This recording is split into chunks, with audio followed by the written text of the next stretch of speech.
మన ప్రతి వారము కూడా ఎన్నో వచనాలు మనం వింటూ ఉన్నాము.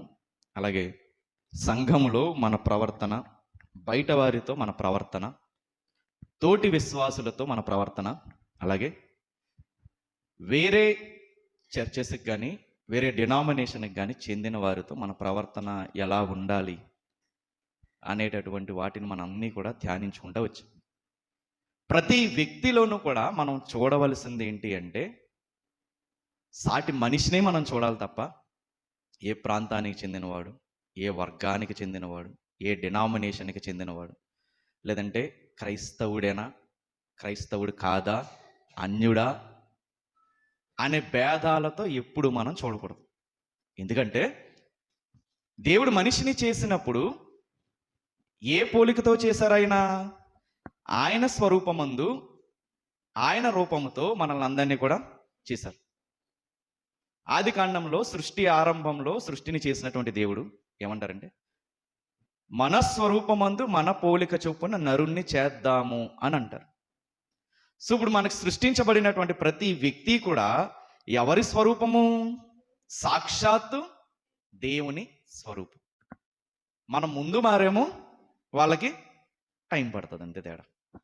మనం ముందుగా మనల్ని ఎవరు క్రియేట్ చేశారో, ఎవరు మనల్ని సృష్టించారో మనం తెలుసుకున్నాం. వాళ్ళు తెలుసుకోవడానికి టైం పట్టచ్చు. అందుకని మన రిలేటివ్స్లో, మన బంధువర్గంలో, మన రక్త సంబంధికుల్లోనే కూడా ఇంకా నమ్ముకోవాల్సిన వాళ్ళు చాలామంది ఉన్నారు. ముందు మనం పిలువబడ్డాము, వాళ్ళకు కూడా దేవుడు కొంత టైం అనేది ఇచ్చాడు. ఎందుకు ఈ మాట చెప్తున్నానంటే, ఈరోజు మనం ధ్యానించబోయే వర్తమానంలో ఒక వ్యక్తి మనకు కనబడతారు. ఎవరా వ్యక్తి అంటే, ఆయన పేరు ఏంటంటే యోనా గారు. చూద్దాం. యోనా గ్రంథము 1వ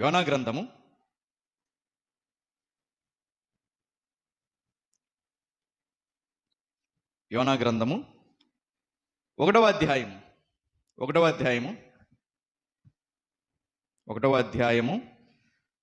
1వ వచనం నుంచి 3వ వచనం వరకు నేను చదువుతాను. జాగ్రత్తగా వచనాన్ని పరిశీలిద్దాం. యోనా గ్రంథం 1వ అధ్యాయము 1వ వచనం నుండి. యెహోవా వాక్కు అమిత్తయి కుమారుడైన యోనాకు ప్రత్యక్షమై ఇలాగ సెలవిచ్చెను. నీనెవే పట్టణస్థుల దోషం నా దృష్టికి ఘోరమాయను గనుక నీవు లేచి నీనెవే మహాపట్టణమునకు పోయి దానికి దుర్గతి కలుగునని ప్రకటించుము. అయితే యెహోవా సన్నిధిలో నుండి తర్షీషు పట్టణమునకు పారిపోవలెనని యోనా యొప్పేకు పోయి తర్షీషునకు పోవు ఒక ఓడను చూచి ప్రయాణమునకు కేవు ఇచ్చి యెహోవా సన్నిధిలో నిలువక ఓడ వారితో కూడి తర్షీషునకు పోవుటకు ఓడ ఎక్కెను. దేవుడి వాక్యంతో మనతో మాట్లాడును గాక. ఆమేన్. యోనా గ్రంథము అనగానే మనకు గుర్తొచ్చేటటువంటిది ఏంటి అంటే, పెద్ద చేప. కొన్ని చోట్ల ఏమంటారు దాన్ని తిమింగలం అని కూడా అంటారు. పెద్ద చేప గుర్తొస్తుంది. పారిపోయినటువంటి యోనా గారు గుర్తొస్తారు. నినెవే పట్టణానికి వెళ్ళమంటే ఓడెక్కారు, ఓడ మీదకి తుఫాను వచ్చింది, పెద్ద అల వచ్చింది, ఓడని ఖాళీ చేశారు. ఇదంతా మనకు కనపడుతుంది. కానీ దీని వెనకాల ఆయన ఎందుకు పారిపోయాడు? దేవుడేమో నినెవే పట్టణానికి వెళ్ళమంటే ఆయన తర్షీషుకు పోవడానికి ఆ ఓడెక్కేసి వెళ్ళిపోతారు. ఎందుకు ఆయన, అందరూ అంటే వెళ్ళిపోయారు, పారిపోయారు అని అనుకుంటారు. కానీ మనకు తెలియాల్సిన విషయం ఏంటంటే, ఎందుకు పారిపోయారు అంటే కొంత చరిత్ర మనకు తెలియాలి. ఆ చరిత్ర ఏంటి అంటే, యోనా గారు ఏ కాలానికి చెందినవారు అంటే, యెరోబాము, 2వ యెరోబాము పరిపాలనా కాలానికి చెందినటువంటి వ్యక్తి. ఒక రకంగా చెప్పాలంటే క్రీస్తు పూర్వం 800 లేదా 8వ శతాబ్దానికి చెందినటువంటి వ్యక్తి యోనా గారు. చూద్దాం ఒకసారి అది ఎక్కడ రాయబడి ఉందో.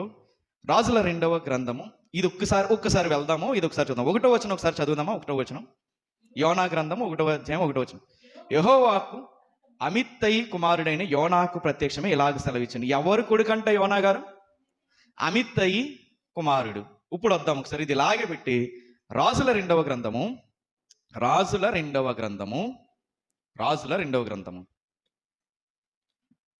14వ అధ్యాయం రాజుల 2వ గ్రంథం 14వ అధ్యాయము 25వ వచనం. 25వ వచనం. 25.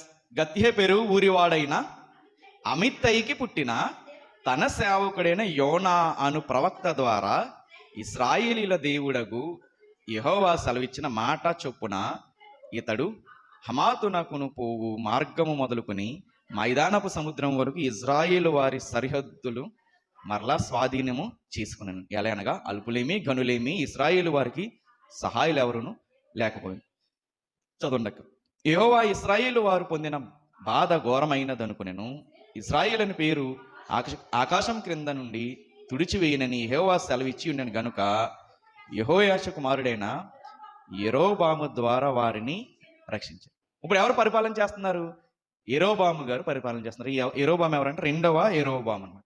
ఆయన పరిపాలన కాలంలో ఉన్నటువంటి వ్యక్తే యోనా గారు. ఇప్పుడు వద్దాం మరలా యోనా గ్రంథం. ఎక్కడికి వెళ్ళమంటున్నారు? నీనెవే పట్టణానికి వెళ్ళమంటున్నారు. ఈయన ఎక్కడికి వెళ్తున్నారు? తర్షీషు వాడకి వెళ్ళిపోతున్నారు. నీనెవే పట్టణానికి వెళ్ళడానికి ఎందుకు ఈయన ఆసక్తి కానీ లేదంటే వెళ్ళాలన్నటువంటి ఆతృత కానీ? దేవుడు చెప్పారు కదా, ప్రవక్త అయిన ఆయన దేవుడు చెప్పిన మాటను మీరకూడదు కదా. కానీ ఎందుకు మీరి వెళ్తున్నారు అంటే, నీనెవే ఎవరుండేటటువంటి స్థలం అంటే అష్షూరీయులు ఉండేటటువంటి ప్లేస్ అది. అష్షూరీయుల రాజధాని నీనెవే పట్టణం. ఈ అష్షూరీయులు ఎవరంటే ఇశ్రాయేలీయులకి శత్రువులు. జాగ్రత్త గుర్తుపెట్టుకోండి, ఇవి అష్షూరు రాజ్యానికి వెళ్ళమంటున్నారు. అదే నీనెవే పట్టణం. ఈ అష్షూరీయులు ఎవరు అంటే మనిషి బ్రతుకుండగానే మనిషి చర్మాన్ని ఒలిచేసి వాళ్ళ పట్టణంలో గోడ మీద వేలాడదీసేటటువంటి మనుషులు. అంత క్రూరమైన వాళ్ళు అష్షూరీయులు. వీళ్ళకి ఇశ్రాయేలీలు అంటే పడదు. ఇశ్రాయేలీలకి శత్రువులు ఎవరంటే నినివే పట్టణస్థులు, అష్షూరీయులు. ఇదొక పాయింట్. తర్వాత ఇశ్రాయేల్ అంటే ఈయన ఉన్నటువంటి ప్రదేశం నుంచి నినివే పట్టణం ఎంత దూరము అంటే 885 కిలోమీటర్లు. కానీ ఈయన ఎక్కడికి వెళ్ళిపోతున్నాడు? తర్షీషు వెళ్ళిపోతున్నాడు. తర్షీషు ఎంత దూరం అంటే 4000 కిలోమీటర్లు. ఏది దగ్గర? నినివే పట్టణం. దేవుడు వెళ్ళమన్నటువంటి స్థలమే దగ్గర, ఈయన ఎంచుకున్నటువంటి స్థలం దూరం. తూర్పుకు వెళ్ళమంటున్నారు దేవుడు, ఈయన ఎటు వెళ్తున్నారంటే పడమరకు వెళ్తున్నారు. ఎందుకు ఈయనలో ఆ భయము కానీ లేదా పారిపోవాలన్నటువంటి ఆలోచన కానీ వచ్చిందంటే, ఒకటి, వాళ్ళు భయంకరమైనటువంటి మనుషులు. ఈయన వెళ్ళి వాక్యం ప్రకటించమంటున్నారు. జాగ్రత్తగా వినాలి. ఈయన వెళ్ళి శత్రువుల దగ్గర వాక్యాన్ని ప్రకటించమంటున్నారు. కానీ ఈయన మనసులో ఏముందంటే దేశభక్తి ఉంది. ఇంకొకటి ఏంటి అంటే, ఎదుటి వాళ్ళంటే వీళ్ళ శత్రువులు కదా, ఎక్కడో మనసులో పగ అనేది ఈయన మనసులో ఉంది. ఒక విషయం చెప్తాను. ప్రవక్త కదండి, పగ ఉండకూడదు కదా అని అనుకోకూడదు. ఎందుకంటే ప్రవక్త ఎవరు? మనిషి ఆయన. తప్పు చేస్తే ఎవరు సరి చేస్తారు? దేవుడు సరి చేస్తారు. కానీ ఒక విషయం ఏంటంటే, వెళ్ళమని వాక్యం చెప్పమన్నారు కదా, ఆ వాక్యాన్ని తప్పుగా అయితే చెప్పరు. ఈయన మనిషిగా ఉన్నటువంటి వారు తప్పు చేస్తారు, కానీ దేవుడు చెప్పమన్నటువంటి వాక్యంలో మాత్రం తప్పు వాళ్ళు చెప్పరు. ఏదో ఒక మూల ఈయనకి ఏముందంటే, మన ఒళ్ళు కాదు కదా, మనం దేవుడి చేత రక్షించబడిన వాళ్ళము కదా, వాళ్ళ దగ్గరికి వెళ్ళి మన వాక్యం చెప్తే దేవుడి కనికరం వాళ్ళకి వస్తుంది. కానీ వీళ్ళు మన శత్రువులు అనేటటువంటి ఏదో ఒక ఆలోచన దేవుడిచ్చినటువంటి ఆజ్ఞ నుంచి ఆయన్ని ఏం చేస్తుంది? దూరం చేస్తుంది. ఇలాంటి పరిస్థితుల్లోనే నేటి క్రైస్తవ సంఘాలు కూడా ఉన్నాయి. ఇలాంటి కండిషన్స్లోనే ఏమంటున్నారు దేవుడు? 2వ వచనం చదువుదాం. 2వ వచనం చదవండి. నినివే పట్టణస్థుల దోషము నా దృష్టికి ఘోరమైన గనుక నీవు లేచి నినివే మహాపట్టణమునకు పోయి దానికి దుర్గతి కలుగునని ప్రకటించము. అంటే ఒక ఆజ్ఞ ఇస్తున్నారు దేవుడు. ఏ ఆజ్ఞది? నీ వెళ్ళాలి, నినివే పట్టణానికి వెళ్ళి వాళ్ళు దోషం చేస్తున్నారు, దేవుని వాక్యం తెలియక వాళ్ళు తప్పు చేస్తున్నారు, నీ వెళ్ళి దేవుని వాక్యాన్ని ప్రకటిస్తే నేను వాళ్ళని బాగు చేస్తాను. ఇది దేవుడిచ్చినటువంటి ఆజ్ఞ. కానీ ఈయన వెళ్తున్నారా? వెళ్ళట్లా, పారిపోతున్నారు. ఎందుకు పారిపోతున్నారంటే మన శత్రువులు వాళ్ళు. కానీ దేవుడు ఏమంటున్నాడు? నీ శత్రువు దగ్గరికి వెళ్ళి వాక్యాన్ని చెప్పు. నీకు పడను అనుకుంటున్నారు కదా, నీకు పడడు వాడు, నాకు నచ్చదు వాడు అనుకుంటున్నావు కదా, వాళ్ళ దగ్గరికే వెళ్ళి వాక్యాన్ని చెప్పు. వాళ్ళకి కృప దొరుకుతుంది. దేవుని వాక్యం వాళ్ళ దగ్గరికి వెళ్తే నా కృప వాళ్ళకి తోడుగా ఉంటుంది. ఇది దేవుడిచ్చిన ఆజ్ఞ. కానీ ఈయనకున్నటువంటి ఆలోచన ఏంటి అంటే, ఈ రోజుల్లో కొన్ని సంఘాలకు ఉన్నటువంటి ఆలోచన లాంటిదే. చాలా సంఘాలలో ఉండేది ఏంటి అంటే, వాక్యం మా దగ్గరే దొరుకుతుంది, రక్షణ మా దగ్గరే దొరుకుతుంది, రక్షణ అనేది మా దగ్గరే ఉంటుంది. వేరే డినామినేషన్కి కానీ వేరే చర్చకి కానీ వెళ్తే మీ ఆత్మీయ పరిస్థితి పాడైపోతుంది. మేమే దేవుని కార్యక్రమాలు చేస్తున్నాం, మేం చేసేదే కరెక్ట్. కొన్ని సంఘాలు ఉంటాయి, దేవుని కార్యక్రమానికి ఎంతో ఖర్చు పెడతారు వాళ్ళు. నిజంగా ఎంతో శక్తికి మించి ఖర్చు పెడతారు. అంత ఖర్చు పెట్టిన తర్వాత వాళ్ళని మాట ఏంటి చెప్పనా? అసలు మనం చేసినట్టు ఎవడన్నా చేయగలడా దేవుని కార్యక్రమం? మేం కాబట్టి చేస్తున్నాం అని అనుకుంటారు. అప్పుడు చేసిందంతా ఏమవుద్ది? చేసిందంతా కూడా ఏమీ ఉపయోగం అనేది ఉండదు. ఇలాంటి పరిస్థితుల్లోనే నేటి క్రైస్తవ సంఘాలు ఉన్నాయి. ఎక్కడ మీటింగ్ జరిగినా వెళ్ళొద్దు, ఎవరు వాక్యం చెప్తున్నా వినొద్దు, మనం చెప్పేదే వినాలి, మనం చెప్పేదే సత్యం, మనం చేసేదే దేవుని పని, వేరే వాడు చేసేది దేవుని పని కాదు, మన దగ్గరే సత్యం ఉంది, మన వాళ్ళే నిజమైన విశ్వాసుల్లాగా ఆలోచిస్తారని వేరే డినామినేషన్లో కానీ వేరే సంఘంలో కానీ అలాంటి వారి మధ్య భేదాభిప్రాయాల్ని నేడున్నటువంటి క్రైస్తవ సమాజంలో ఉన్నటువంటి పాస్టర్లు పెంచి పోషిస్తున్నారు. నిజంగా మన ఒక సంఘంలో ఉన్నటువంటి విశ్వాసి వేరే సంఘంలో ఉన్నటువంటి వాళ్ళని ప్రేమించడంలో నిజంగా విఫలమవుతున్నారు. తను కూడా మనలాగే దేవుని రక్తంతో, యేసుక్రీస్తు వారి రక్తంతో కడగబడినటువంటి వ్యక్తే కదా. ఇంకొకటి ఏంటి అంటే, చాలా సంఘాలలో వేరే డినామినేషన్ కంటే ఎక్కడో మీటింగ్ జరిగింది, అక్కడికి వీళ్ళు ఎవరో వెళ్ళారని తెలిసిందంటే పాస్టర్ పర్సనల్గా పిలిచి వార్నింగ్ ఇచ్చేటటువంటి పరిస్థితులు కూడా ఉన్నాయి. లేకపోతే ఇంకొకటి ఏంటి అంటే, ఆ ఆదివారం నాడు వాక్యం అంతా ఎవరి మీద కాన్సన్ట్రేట్ చేసి చెప్తాడు ఆయన? ఎవరైతే పొరపాటున లేదంటే ఎవరో పిలిచారని చెప్పి వాక్యం ఇందాము మనశ్శాంతి కోసం అని వెళ్ళి వచ్చాడో వాళ్ళని కార్నర్ చేసి ఏం చేస్తారు? ఆ రోజు వాక్యం అంతా చెప్తారు. ఇంకొకటి ఏంటి అంటే, విశ్వాసని వెళ్ళనవరు ఒకవేళ ఎవరో పిలిచి పాస్టర్ వేరే చోటికి వెళ్ళి వాక్యం చెప్తున్నారనుకో, వెళ్ళిన పాస్టర్ని కూడా ఊరుకోరు. నిజంగా దేవుడు అలా ఏమన్నా చెప్పారా? వేరే చోటకి వెళ్ళొద్దు, అక్కడ వాక్యం చెప్పొద్దు, అక్కడ వాక్యం వినొద్దు అని చెప్పారా? ఇది నేడు క్రైస్తవ సమాజంలో జరుగుతున్నటువంటి బోధ. బాగా దేవుని కార్యక్రమాలు చేసే వాళ్ళేమో చేయలేని సంఘాన్ని చూపించి వాళ్ళ కార్యక్రమాలే చేయరంటారు. బాగా వాక్యం ఉన్న సంఘం ఏం చెప్పుద్దంటే అసలు ఆ సంఘంలో వాక్యమే ఉండదని వేరే వాళ్ళని వేలెత్తి చూపుతారు. ఇలాంటి పరిస్థితి ఎందుకు వచ్చింది అంటే, దేవుడిచ్చినటువంటి సార్వత్రిక ఆజ్ఞ ఏదైతే ఉందో దాన్ని పాటించకుండా ఈ మనుషులు పెట్టినటువంటి పరిమితమైనటువంటి బోధ ఏదైతే ఉందో, వాళ్ళ ఆలోచనల్లో నుండి వచ్చినటువంటి బోధ ఏదైతే ఉందో, ఆ బోధ తోటి విశ్వాసుల మధ్య ప్రేమని చంపేస్తుంది. దేవుడు ఏం చెప్పారు?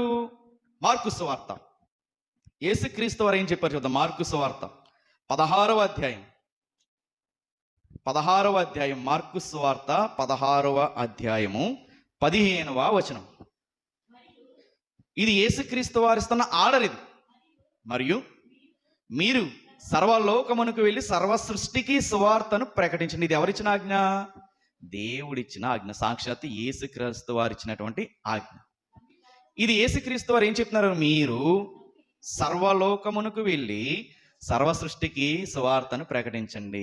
నేడున్నటువంటి పెద్ద పాస్టర్లు ఏం చెప్తున్నారంటే, మీరు మన వాళ్ళ దగ్గరికే వెళ్ళి మన వాళ్ళకే వాక్యాన్ని చెప్పండి.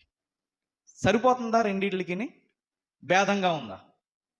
ఖచ్చితంగా దేవుడు చెప్పిన ఆజ్ఞ ఏంటి? సర్వ సృష్టికి వెళ్ళాలి, సర్వజనులకి ఏం చేయాలి? సువార్తని ప్రకటించాలి. మనం ఏం చేస్తున్నాం అంటే, సర్వలోకానికి దేవుడు వెళ్ళమంటే సొంత గూట్లోనే ఉండండి అని నేడు పాస్టర్లు చెప్తున్నారు. యోనా గారిలో అటువంటి ఒక ధోరణి ఆయన పారిపోవడానికి కారణమైంది. ఎప్పుడు మనల్ని వేరే విశ్వాసి మనల్ని పిలిచినా, రేపు పొద్దున్నాళ్ళు మన సంఘానికి వచ్చి వాక్యం వినాలి, నీ మాటను గౌరవించి వాక్యం వినాలి అంటే మనం ఏం చేయాలి? వాళ్ళ మాటను గౌరవించి వాళ్ళ ఇంట్లో జరిగేటటువంటి మీటింగ్స్ కానీ ఏమన్నా జరిగితే అక్కడికి వెళ్ళి వాక్యాన్ని వినాలి. అంతే తప్ప నేను రాను, నువ్వు నా సంఘం కాదు, మా పాస్టర్ గారు వెళ్ళొద్దన్నారు, మా 4 గోడల మధ్య ఉండమన్నారు. యేసుక్రీస్తు వారు వచ్చి గోడల్ని పగలగొడితే మనం ఏం చేస్తున్నాం? అడ్డు గోడల్ని డినామినేషన్ పేరు చెప్పి కట్టుకుంటున్నాం.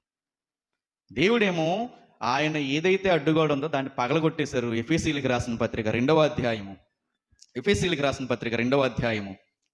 2వ అధ్యాయం 14వ వచనం. ఎఫెసీయులకు రాసిన పత్రిక ఆయన 2వ అధ్యాయం ఎఫెసీయులకు రాసిన పత్రిక 14 చదవండి. ఆయన మన సమాధానమై ఉండి, ఎవరైనా యేసుక్రీస్తు వారు మన సమాధానమై ఉండి మీకును మాకును ఉండిన ద్వేషమును అనగా విధి రూపకమైన ఆజ్ఞలు గల ధర్మశాస్త్రమును తన శరీరమందు ఏం చేశారంట?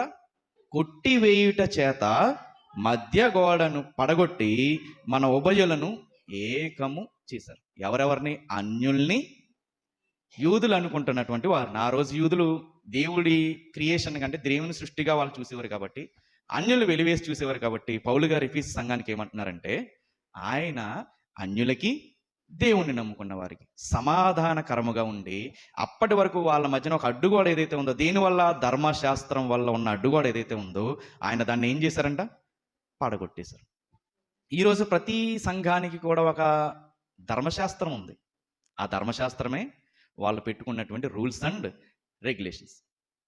ఆ రూల్స్ అండ్ రెగ్యులేషన్స్ ఎప్పుడైనా కానీ సంఘమైనా కలుపుకునేలా ఉండాలి తప్ప అందరినీ విడగొట్టే విధంగా ఉండకూడదు, దూరం చేసుకునే విధంగా ఉండకూడదు. ఎందుకంటే అన్యుల్ని క్రైస్తవుల్ని ఏకం చేసేశారని పౌలు గారు చెప్తుంటే, సాటి విశ్వాసాన్ని దూరం పెట్టుకునే గోడ గనక ఒక పాస్టర్ కడుతున్నారు అంటే అది ఖచ్చితంగా దుర్బోధది. ఎందుకంటే ఆ ఒక్క ఆలోచన వల్ల యోనా గారు దేవుడిచ్చినటువంటి ఆజ్ఞని మీరవలసి వచ్చింది. ఆ ఒక్క ఆలోచన వల్ల. ఒకవేళ అటువంటి వాటిని మీరు ఎక్కడైనా వింటే వాళ్ళని, లేదా అటువంటి పాస్టర్ని, అటువంటి బోధని ఖచ్చితంగా దూరం పెట్టండి. ఎందుకు ఈ మాట చెప్తున్నానంటే, ఒక విశ్వాసిగా ఉన్నటువంటి మనము శత్రువునైనా ఏం చేయాలంట? ప్రేమించాలి, క్షమించాలి. కానీ సాటి విశ్వాసిని మనం ప్రేమించలేకపోతుంటే అది నిజంగా ఎలాంటిది? అసలు మనం ఏ స్థాయిలో ఉన్న దాన్ని ఏమంటారంటే దిగజారుడు ఆత్మీయతనం అంటారు. దిగజారుడు ఆత్మీయత. శత్రువును ప్రేమించమని దేవుడు చెప్తుంటే, సాటి విశ్వాసిని, నీ పక్కన కూర్చున్న వాళ్ళని ప్రేమించలేని పరిస్థితుల్లో మనం ఉంటే, మన పక్క సంఘంలో ఉన్నటువంటి విశ్వాసుల్ని సొంత అక్కగా చెల్లిగా భావించలేనటువంటి పరిస్థితుల్లో మనం ఉంటే అది ఏ స్థాయిలో మనం ఉంటున్నాం? మనలో ఎదుగుదల ఉండాలి తప్ప దిగజారుడుతనం అనేది ఉండకూడదు. ఈ యోనా గారి కండిషన్ ఒకసారి చూద్దాం. యోనా గ్రంథం మొత్తం 1వ అధ్యాయం.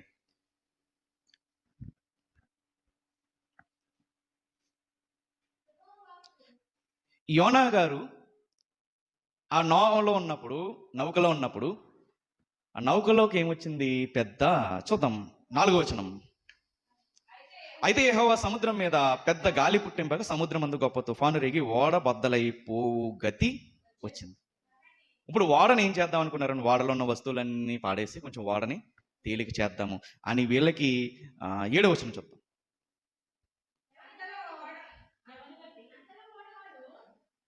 అంతలో వాడవారు, ఎవరిని బట్టి ఇంత కీడు మనకు సంభవించినది తెలియటకే మనము చీట్లు వేతము రండి అని ఒకరితో ఒకరు చెప్పుకొని చీట్లు వేయగా చీటి యోనా మీదకి వచ్చింది. ఇప్పుడు తప్పు ఎవరు చేస్తారో తెలిసిందా లేదా? వాడలో ఉన్న వాళ్ళందరూ ఇప్పుడు బాధపడుతున్నారు. ఎవరి వల్ల బాధపడుతున్నారు? ఎవరి వల్ల వాళ్ళకి ప్రమాదం వచ్చింది? యోనా గారి వల్ల వచ్చింది. ఇది జాగ్రత్తగా విందాం. యోనా గారి వల్ల ప్రమాదం వచ్చింది. 8వ వచనం. కాబట్టి వారు అతన్ని చూసి, ఎవరిని బట్టి ఈ కీడు మాకు సంభవించింది? నీ వ్యాపారం ఏంటి? నువ్వు ఎక్కడి నుండి వచ్చావు? నీ దేశం ఏంటి? నీ జనం ఏంటి? ఈ సంగతి మాకు తెలియజేయడనగా, నేను హెబ్రీయుడను, నేను సముద్రానికి భూమికి సృష్టికర్త అయిన దేవుని యందు భయభక్తులు గలవాడినై ఉన్నాను అని. 10వ వచనం.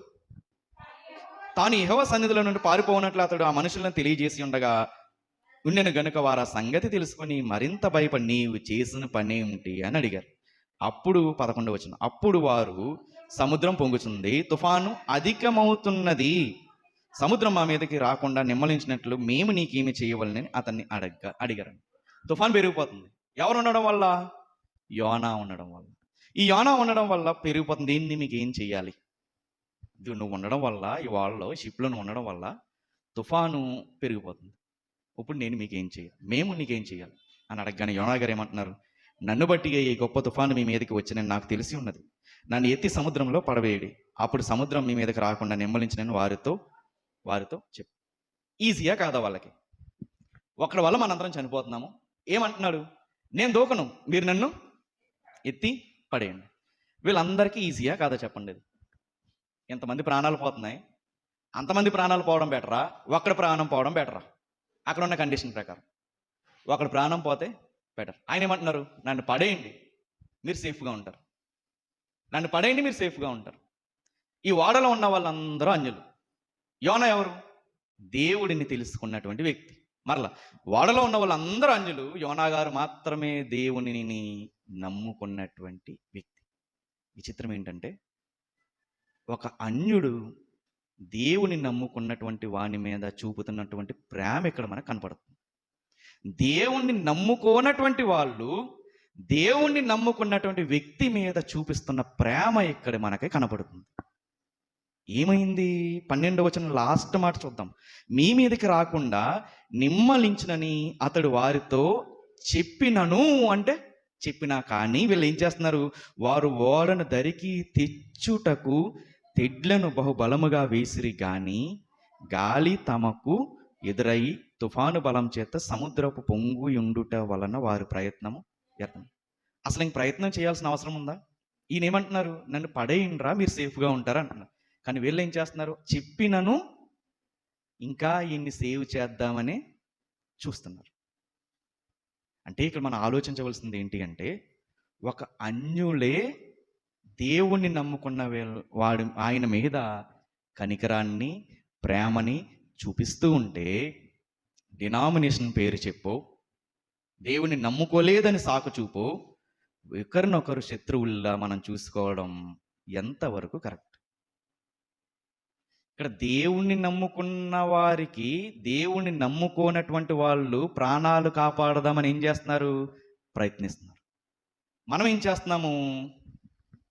సాటి విశ్వాసుని ప్రేమించడంలో వెనక పడిపోతుంది. వీళ్ళ దేవతలు వేరు, వీళ్ళ దేవుళ్ళు వేరు, యోనా గారి దేవుడు వేరు. ఆయన ఎక్కడైనా భేదం చూపించారా? కానీ మనం ఏం చేస్తున్నాం? మనం పట్టుకున్న బైబిల్ ఒకటే, పక్కనోడు పట్టుకున్న బైబిల్ ఒకటే. ఇక్కడ ఏ దేవుడైతే ప్రకటించబడుతున్నాడు అదే సంఘంలో అదే దేవుడు ప్రకటించబడుతున్నాడు. కానీ ప్రేమించడానికి మనకి మనసు రావట్లా. అన్యులు క్రైస్తవులకి నేర్పుతున్నటువంటి బుద్ధి పాఠం ఇది. సిగ్గు తెచ్చుకోవలసినటువంటి పాఠం ఇది. దేవుడు ఏమంటున్నాడంటే, నీ కంటిలో దూలం ఉండగా ఎదుటివారి కంటిలో నలుసుని ఎలా చూస్తావు? ఎదుటివాడు అన్యుడు అవ్వచ్చు, నీ సంఘం అవ్వచ్చు, వేరే సంఘం అవ్వచ్చు. అతని కంటిలో ఉన్నటువంటి దూలాన్ని ఎలాగా చూస్తాం? ఎప్పుడు కూడా దేవుడిచ్చినటువంటి ఆజ్ఞనే మనము పాటించాలి. యేసుక్రీస్తు అందరికీ ప్రభు. మనుషుల మధ్య భేదాలు పెడుతూ ప్రేమను చంపేసే ఏ బోధైనా, ఏ సంఘమైనా అది దేవునికి విరోధమైనటువంటి సంఘం. అది ఆలోచించారు. నా వల్ల అవ్వదు, నేను అక్కడికి వెళ్ళి వాక్యం ప్రకటించలేను అని ఏం చేస్తున్నారు? ఈయన పారిపోతున్నారు. అంటే దేవుడు ఏదైతే ఆజ్ఞ ఇచ్చారో ఆ ఆజ్ఞ నుంచి ఈయన ఏమవుతున్నారు? పారిపోతున్నారు. అంటే దేవుడు చేయమన్నా పని చేయకుండా, దేవుడు ఉండమన్నట్టుగా ఉండకుండా వేరే ప్రదేశానికి పారిపోతున్నారు. ఎలా పారిపోతున్నారు చూద్దాము. 1వ అధ్యాయము 1వ అధ్యాయం 3వ వచనం. అయితే యెహోవా సన్నిధిలో నుండి తర్షీషు పట్టణంనకు పారిపోవాలని యోనా యొప్పేకు పోయి తర్షీషునకు పోవు ఒక వాడను చూసి ప్రయాణానికి కీవిచ్చి, అంటే టిక్కెట్ కొనుక్కున్నారా లేదైనా? టిక్కెట్ కొనుక్కున్నారు. కొనుక్కుని యెహోవా సన్నిధిలో నిలువక ఓడ వారితో కూడా తర్షీషునకు పోవుటకు ఓడ ఎక్కారంట. ఎక్కడికి వెళ్ళడానికి? తర్షీషు వెళ్ళడానికి వాడని ఎక్కుతున్నారు. ఎలా ఎక్కుతున్నారు? ఫ్రీ జర్నీయా ఇదేమన్నా? ఆధార్ కార్డు చూపిస్తే టికెట్ తీయలేనటువంటి పరిస్థితి ఇదేమన్నా? కాదు కదా. డబ్బులు ఇచ్చి టికెట్ కొనుక్కుని వాడెక్కారు. డబ్బులు ఇచ్చి టికెట్ కొనుక్కుని వాడెక్కారు. వాడెక్కినప్పుడు అందరూ ఏ ప్రదేశంలో ప్రయాణం చేస్తారు? అదే ప్రదేశంలో కూడా ప్రయాణం చేయాలి. ఇక్కడ రాయబడినటువంటి మాట ఏంటి అంటే, ఎప్పుడైతే దేవుని ఆజ్ఞని మీరారో ఈయన పరిస్థితి దిగజారవలసినటువంటి పరిస్థితి, అంటే కిందకి దిగిపోయేటటువంటి పరిస్థితి అయ్యింది. ఎలాగంటే ఇక్కడ రాయబడిన మాట ఏంటంటే, యొప్పేకు పోయి అని రాయబడి ఉంది కదా. ఇంగ్లీష్ బైబిల్లో ఏమని ఉంటుందంటే వెంట్ డౌన్ అని ఉంటుంది. అంటే దేవుని ఆజ్ఞని గనక మీరితే మనము ఖచ్చితంగా లైఫ్లో డౌన్ అయిపోతాం, పడిపోతాం. కిందకి పడిపోయేటటువంటి పరిస్థితి ఖచ్చితంగా వస్తుంది. ఫస్ట్ ఆయన ఉన్న ప్రదేశంలో నుంచి కిందకి దిగవలసిన పరిస్థితి వచ్చింది. వాడెక్కారు. వాడెక్కిన తర్వాత కూడా ఎక్కడ ఉంటున్నారంట ఈయన? చూద్దాం 5వ వచనం. కాబట్టి నావికులు భయపడి ప్రతివాడును తన దేవతను ప్రార్థించి ఓడ చులకన చేయుటకి అందులోని సరుకులను సముద్రంలో పారవేసిరి. అప్పటికి యోనా, ఎప్పటికీ సరుకులు పడేసే టైంకి యోనా ఎక్కడ ఉన్నారు? వాడ దిగువ భాగమునకు పోయి పండుకొని యొప్పేకి రావాలంటే తను ఉన్న ప్రదేశంలో నుంచి దిగిపోవాల్సి వచ్చింది. వాడెక్కారు. డబ్బులిచ్చి కొనుక్కున్నా ఎక్కడ ఉంటున్నారు? దిగువ భాగానికి ఉన్నారు. తర్వాత ప్రళయం వచ్చింది. ఇప్పుడు ఎక్కడికి వెళ్ళిపోతున్నారు? ఇంకా వాడకన్నా కిందకి వెళ్ళిపోతున్నారు. అంటే దేవుని ఆజ్ఞను గనక మనం మీరితే, దేవుడు చేయమన్నట్టుగా మనం చేయకపోతే, మన జీవితాన్ని వ్యయపరుచుకున్నా ఏమవుతాం? దిగజారిపోతాం. లైఫ్లో ముందుకి లేదా ఎదుగుదల అనేది ఉండదు. ఎక్కువ డబ్బులు చెల్లించాడు కానీ జీవితాన్ని అంత హ్యాపీగా గడుపుతున్నారా? ప్రయాణం అంత హ్యాపీగా సాగుతుంది? ఈయనకి సాగట్లా. దేవుడు చేయమన్నటువంటి పని చేయకపోతే మన జీవితం కూడా ఏమవుద్ది? రోజు రోజుకి దిగజారిపోతుంది. పట్టణం నుంచి దిగజారిపోయారైనా తర్వాత వాడలో కూడా ప్రయాణం ఎలా సాగింది? దిగువ భాగంలోనే సాగింది. దాని తర్వాత ఎప్పుడైతే కష్టం వచ్చిందో అప్పుడు కూడా ఏమైంది? వాడ కింద భాగానికంటే వాటర్లో పడిపోయేటటువంటి పరిస్థితి వచ్చింది. ఎప్పుడైనా మనం దేవుని ఆజ్ఞని గనక మీరి మనము మన బ్రతుకుని మనం కొనసాగిస్తూ ఉంటే ఖచ్చితంగా మన బ్రతుకేమవుద్ది? దిగజారిపోతుంది. అసలు రేణింపు అనేది లైఫ్లో ఉండదు. ఉన్నతమైన స్థానంలోకి కుటుంబాలు వెళ్ళలేవు. దేవుని ఆజ్ఞను మీరి ఖర్చు పెట్టి ప్రయాణం సాగిస్తున్నా ఏమవుతుంది? బ్రతుకు సరిగ్గా లేదు. మనము కూడా అంతే. ఎలాగంటే దేవుడు కొన్ని విషయాలు మనం చేయొద్దన్నాడు. అవి చేయడానికి మనం ఖర్చు చేసుకోకూడదు. చేయొద్దన్న పని చేయడానికి మనం ఏం చేస్తామంటే ఖర్చు చేస్తాం. దానివల్ల మనకి సక్సెస్ అనేది రాదు.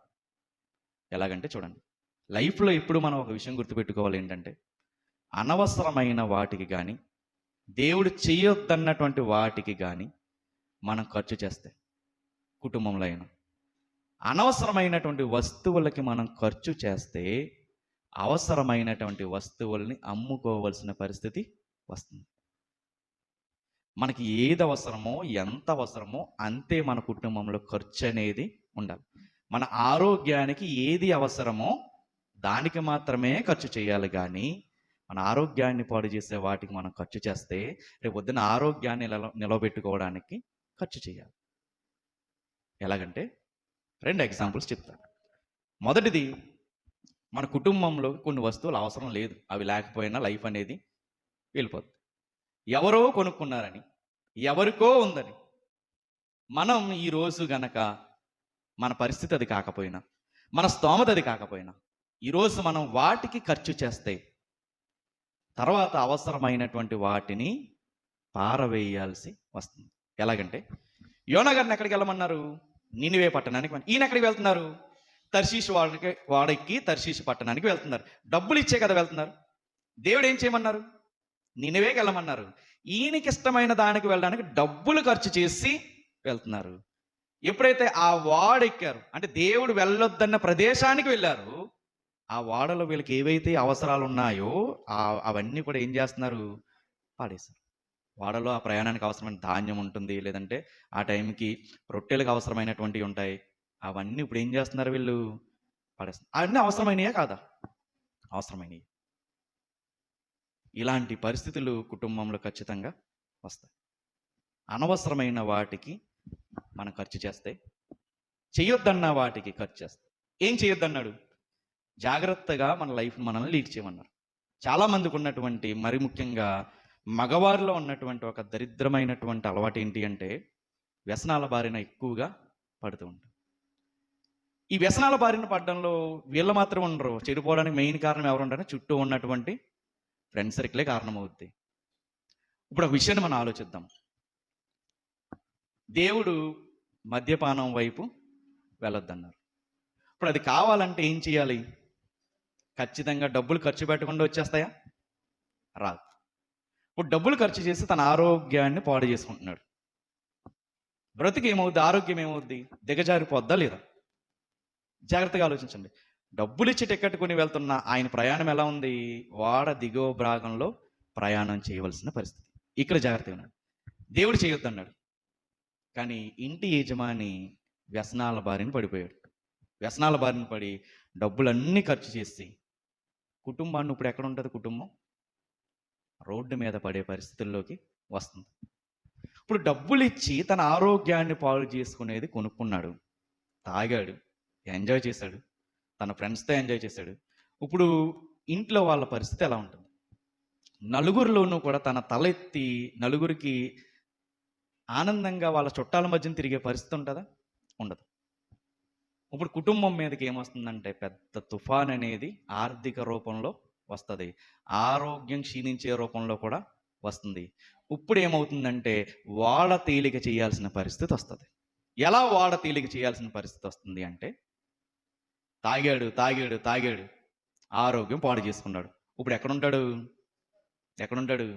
హాస్పిటల్లో ఉంటాడు.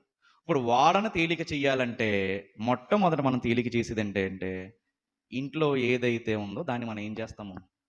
అమ్మేసే పరిస్థితి వస్తుంది. పిల్లల భవిష్యత్తును కూడా అమ్మేసే పరిస్థితి వస్తుంది. ఇంకొంచెం ఎక్కువైతే ఇల్లు కూడా అమ్మేసే పరిస్థితి వస్తుంది. అనవసరమైన వాటికి మనం మొగ్గు చూపితే అవసరమైనవి పారవేసుకునే, అమ్మి వేసుకునే పరిస్థితి వస్తుంది. నీ తాగుడు వల్ల, నీ అలవాట్ల వల్ల అప్పుల పాలై తలదించుకున్నటువంటి నీ కుటుంబం రోడ్డున పడే పరిస్థితి ఖచ్చితంగా వస్తుంది. ఆరోగ్యాన్ని పాడు చేసుకోవడానికి ఖర్చు చేసే దేనికోసమైనా రేపొద్దున అవసరం నిలబడేటటువంటి వస్తువుల్ని పారవేసేటటువంటి పరిస్థితి వస్తుంది. ఆరోగ్యాన్ని కాపాడుకోవడానికి ఇంట్లో ఉన్న బంగారం అమ్మేసి, భూములు అమ్మేసి, పిల్లల భవిష్యత్తుని అమ్మేసి, పిల్లల భవిష్యత్తుని అమ్మేయడం అంటే సరిగ్గా చదువుతున్న వాళ్ళు చదువు సాగుద్దా? సాగదు. ఇలా ప్రతీది కూడా సముద్రంలో పడేసేటటువంటి పరిస్థితి వస్తుంది. ఒక యజమానురాలుగా అనవసరమైన ఖర్చు పెడితే అవసరమైనవి అమ్ముకునే పరిస్థితి వస్తుంది. ఒక యజమానుడుగా అనవసరమైన వాటికి, వ్యసనాలకి డబ్బు ఖర్చు చేస్తే నీ ఇంటిలో ఉన్న వస్తువులు కూడా సముద్రంలో పాడేసేటటువంటి పరిస్థితి వస్తుంది. ఇక్కడ జరిగింది అదే. దేవుడు చేయొద్దన్నటువంటి వాటి వైపు డబ్బులిచ్చి ఖర్చు చేసి మరీనా ప్రయాణిస్తున్నారు. దానికి ఏంటి రిజల్ట్? అవసరమైనటువంటిది ఏదైతే ఓడలో ఉందో వాళ్ళ ప్రయాణానికి అవసరమైనటువంటివి అవన్నీ కూడా ఏమైనాయి? సముద్రంలో పాడేయాల్సిన పరిస్థితి వచ్చింది. అందుకనే ఎప్పుడైనా మనం కుటుంబాన్ని నిలబెట్టాలి అంటే వాక్యం ఏదైతే చెప్తుందో అదే చెయ్యాలి. ఈరోజు మనం ఎన్నో చూస్తున్నాం. మనం యవ్వనస్తులు ఎక్కువగా చనిపోతున్నారు. మొన్న నాకు తెలిసినటువంటి ఒక ఆయన చెప్పింది ఏంటంటే, ఎముకల హాస్పిటల్లో ఎక్కువ ఉంటుంది ఎవరంటే యవనస్తులేనంట. ఆ ఎక్కువ మందిలో ఎక్కువ శాతం దేని వల్ల వచ్చారంటే బైక్ యాక్సిడెంట్ల వల్లేనంట. ఎందుకు ఇలా జరుగుతుంది అంటే ప్రసంగి గ్రంథం 7వ అధ్యాయం, ప్రసంగి గ్రంథం 7వ అధ్యాయం 17వ వచనం. ప్రసంగి గ్రంథం 7వ అధ్యాయం 17వ వచనం. అధికముగా దుర్మార్గపు పనులు చేయకము. ఎలా తిరగొద్దంట? బుద్ధిహీనముగా తిరగొద్దు. నీకు ఒకవేళ పేరెంట్స్ నీకు ఇష్టమయ్యి బండి కొన్నారనుకో, ఎలా వెళ్ళాలి? నెమ్మదిగా చూసుకుంటూ వెళ్ళాలి. కానీ నువ్వు అలా కాకుండా బుద్ధిహీనముగా తిరిగేసావనుకో ఏమవుద్ది? చదవండి. నీ కాలమునకు ముందుగా నీవేళ చనిపోతావు. బైబిల్ అంత స్పష్టంగా చెప్తుంది. బుద్ధిహీనముగా తిరగడం వల్ల నీ కాలమునకు నీవేళ ముందు చనిపోతావు. ఈరోజు మనం చూస్తున్నామా లేదా అటువంటి మరణాలు? కాబట్టి మన సంఘంలో ఉన్న వాళ్ళు ఎవరైనా, మీకు తెలిసిన వాళ్ళు ఎవరైనా ఉంటే ఖచ్చితంగా నిర్మోహమాటంగా వాక్యాన్ని ఇది జీవించి చెప్పండి. ఇష్టానుసారంగా తిరుగుతున్నటువంటి యవ్వనస్తులు ఎవరైనా కనపడతారు మీ రిలేటివ్స్. ఎందుకంటే అనవసరమైన వాటికి ఖర్చు చేయడం వల్ల జీవితాలని కూడా కోల్పోయేటటువంటి పరిస్థితి ఈరోజు ఉంది. ఈ యోనా గారి జీవితంలో నుంచి మనం నేర్చుకోవాల్సినటువంటి పాఠం అది. ఎదుటి వ్యక్తిలో ఏం చూస్తామంటే మనిషినే చూడాలి. యేసుక్రీస్తు అందరికీ ప్రభు అయిన యేసుక్రీస్తుని చూడడం నేర్చుకోవాలి మన వాళ్ళలో. మనోడా కాదా, మన డినామినేషనోడా కాదా, అప్పుడే ప్రేమిద్దాం, అప్పుడే వాడితో మాట్లాడదాం, అప్పుడే వాళ్ళ ఇంటికి వెళ్దాం. ఇవన్నీ వాక్యానికి విరుద్ధం. సర్వలోకమునకు వెళ్ళి సర్వ సృష్టికి ఏం చేయాలంట? సువార్తని ప్రకటించాలి.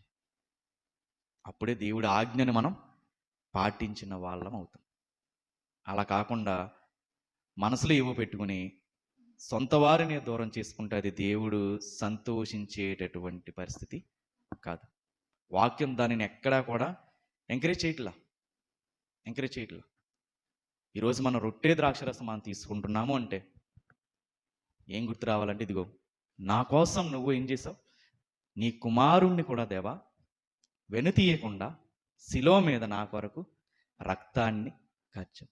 నా కోసమే కాదు, నా పక్కన మారనటువంటి విశ్వాసి కొరకు కూడా నీవు రక్తాన్ని చిందించావు. నీ కుమారుడి యొక్క రక్తాన్ని మా కోసం నువ్వు చిందించావు. ఆయన ప్రాణాన్ని పెట్టావు. ఆ సాదృశ్యంతోనే మనము ఇందులో పాలు పంపులు పొందాలి తప్ప ఏదో అనాలోచితంగా ఎవరి మీదో మనం ఏదో పెట్టుకుని అదంతా చేస్తే దేవుడు దానిని అంగీకరించడు.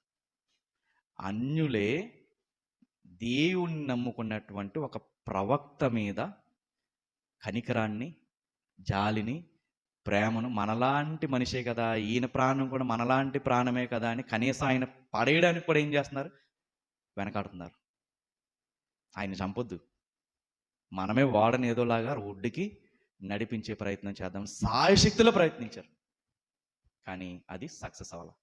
కానీ దేవుడు ఎలాంటి వారు అంటే, ఆయన తప్పు చేసిన, దేవుడి ఆజ్ఞని మీరిన, ఆ సముద్రంలో పడేసిన ఏం సిద్ధపరిచారు? దేవుడు పెద్ద మత్స్యాన్ని, ఒకటి గొప్ప మత్స్యాన్ని దేవుడు సిద్ధపరిచాడు. ఒక విషయం ఏంటి అంటే, ఒక మనిషి అందులో పట్టాలంటే చిన్నదై ఉండాలా, పెద్దదై ఉండాలా? పెద్దదై ఉండాలంటే ఎప్పుడో పుట్టింది, ఆ పుట్టింది మనిషి పట్టేంత ఎదిగింది. ఎవరి కొరకు సిద్ధపరచబడింది? యోనా గారి కొరకు సిద్ధపరచబడింది. ఎప్పుడు నీ జీవితం, మన జీవితం, నా జీవితం వేస్ట్ అని అనుకో. ఎవరికో ఒకరికి ఎప్పుడో ఒకలాగా నీ జీవితం అనేది ఒక రోల్ మోడల్ ఖచ్చితంగా అవుతుంది. ఈ సమయానికి మనుషుల దృష్టిలో నువ్వు ఎందుకు పనికిరానోడు అవ్వచ్చు, కానీ దేవుని దృష్టిలో విలువ పెట్టి కొనబడిన వాడివి. విలువ పెట్టి కొనబడిన వాడు ఎక్కడన్నా వేస్ట్గా మిగిలిపోతాడా? మిగలడు. ఎలాంటి దేవుడు అంటే, గొప్ప దేవుడు అంటే, యోనా గ్రంథము 4వ అధ్యాయము చూడండి, 4వ అధ్యాయం లాస్ట్ మాట చూడండి. దేవుడు ఎలా పట్టించుకుంటాడంటే మనుషుల్ని, అయితే 120,000 కంటే ఎక్కువై కుడి ఎడమలు ఎరుగని జనమును బహు పశువులను గల నీనెవే మహాపురము విషయంలో నేను విచారపడవద్దా అని అంటున్నారంటే వాళ్ళు కూడా నశించుకోవడం దేవుడికి ఇష్టం లేదు.